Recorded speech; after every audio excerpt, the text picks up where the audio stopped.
കുട്ടമ്പുഴയിലെ കാടകങ്ങൾ വർഷത്തിലൊരിക്കൽ ഇങ്ങനെ ഉത്സവലഹരിയിലാകാറുണ്ട്. വനമധ്യത്തിലെ പായസപ്പാറയിൽ നടത്തുന്ന പായസപൂജ ഊരു നിവാസികളുടെ സവിശേഷമായ ആചാരങ്ങളിലൊന്നാണ്.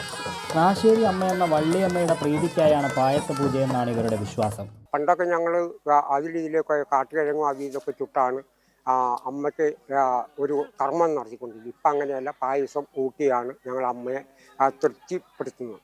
അപ്പോൾ ഈ അമ്മയ്ക്ക് വേണ്ടി ഞങ്ങൾ എല്ലാ വർഷവും കുംഭം 3 എന്ന് പറയുമ്പോൾ ആടിപ്പാടി ഈ പായസപ്പാറയിൽ വന്നിട്ട് പായസം ഊട്ട് നടത്തി അമ്മയെ തൃപ്തിപ്പെടുത്തിയാണ് ഒരു 4 മണിയോടുകൂടിയാണ് ഞങ്ങൾ ഊരിലോട്ട് മടങ്ങി പോകാറുള്ളത്. വിവിധ കോളനികളിൽ നിന്നുള്ളവർ പിണവൂർക്കുടിയിൽ ഒത്തുചേർന്ന് ഘോഷയാത്രയായാണ് പായസപ്പാറയിലേക്ക് എത്തുക. 12 ദിവസം വ്രതമെടുത്ത് നാശ്ശേരി അമ്മയ്ക്ക് പായസം നിവേദിക്കാനായി പായസപ്പാറയിൽ എത്തിച്ചേർന്നാലുടൻ ഒരുക്കങ്ങൾ തുടങ്ങും. കൊട്ടി, ഉറുമിശി, കുഴൽ തുടങ്ങിയ പരമ്പരാഗത വാദ്യോപകരണങ്ങൾ ഉപയോഗിച്ചുള്ള താളമേളങ്ങളും നൃത്തവും പാട്ടും ചെണ്ടമേളവും എല്ലാം ചടങ്ങിൻ്റെ ഭാഗമായി അരങ്ങേറുന്നതോടെ കാടകം ഉത്സവലഹരിയിലാകും.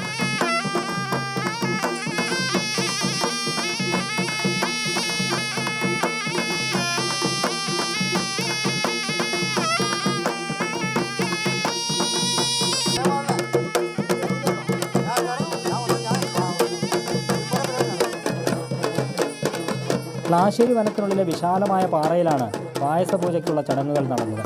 പാറയ്ക്ക് മുകളിൽ കാണുന്ന 2 ദ്വാരങ്ങളിൽ നിന്ന് വെള്ളമെടുത്താണ് പായസം ഉണ്ടാക്കുന്നത്. വള്ളിപ്പടപ്പിൽ കയറി കിടക്കുമായിരുന്നു. അപ്പോൾ അന്ന് കാണും വള്ളിയമ്മയെ കണ്ടിട്ടാണ്. അന്നൊക്കെ ഇങ്ങനെ പായസം വെക്കാനൊന്നും അറിയത്തില്ലായിരുന്നു. പിന്നെ തേനും തെനുമാവും എല്ലാം എടുത്തിട്ടാണ് പൂജ നടത്തിക്കൊണ്ടിരുന്നത് ഞങ്ങളുടെ ആൾക്കാർ. കാട്ടിലുള്ള കിഴങ്ങൊക്കെ മാന്തിയിട്ടാണ് പൂജ നടത്തിക്കൊണ്ടിരുന്നത്. ഇപ്പോഴാണ് ഞങ്ങൾ ഈ പായസം വെക്കാനൊക്കെ തുടങ്ങിയത്. രോഗങ്ങളിൽ നിന്നും പ്രകൃതിക്ഷോഭങ്ങളിൽ നിന്നും രക്ഷ നേടി വർഷം മുഴുവൻ നീണ്ടു നിൽക്കുന്ന ഐശ്വര്യവും സമൃദ്ധിയും പരമ്പരാഗതമായി തുടർന്നു വരുന്ന ഈ പായസപൂജയിലൂടെ കൈവരുമെന്നാണ് ഇവരുടെ വിശ്വാസം. കൈരളി ന്യൂസ്, കൊച്ചി.